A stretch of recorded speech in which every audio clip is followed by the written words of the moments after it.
How are you preparing for the switch to cyclicals? Here's how our experts suggest positioning yourself for the months ahead. If you remember in our 2024 market outlook that we published back in November last year, we already mentioned that investors should start looking into the more cyclical space.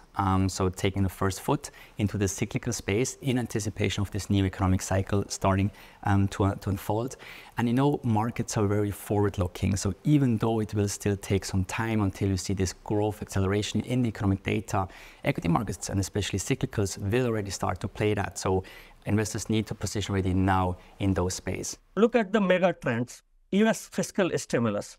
Over the last 3-4 years, US government has announced a lot of new kinds of fiscal stimulus schemes. If you put them all together, what you will see, it will start investment of about $1.5 trillion into the US economy over the next 5 to 7 years. And that is one of the reasons why when the market was expecting recession last year, it did not happen because a lot of companies are announcing new factories in the US.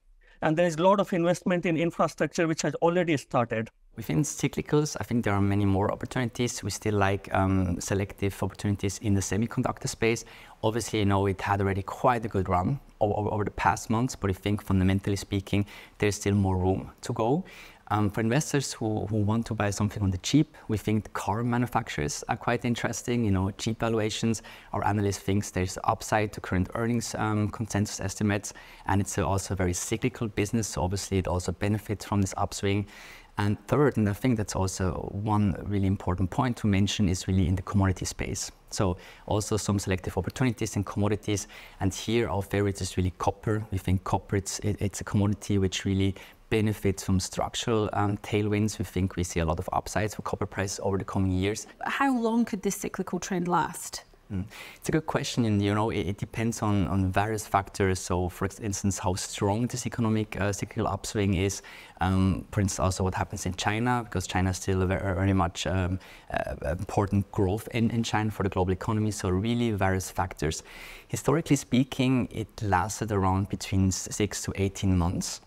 So that's just, you know, the averages, but we really refrain of just taking the historical average. Why? Because every cycle is different, is a cycle on its own. So for us, the important thing is just to kind of spot those opportunities to rotate into cyclicals, to move in, to enjoy the ride, but also continuously monitor the markets when to exit such a trade in the cyclicals and move back into more defensive space. So that's really the work we have to do behind it. Keep focus on long term.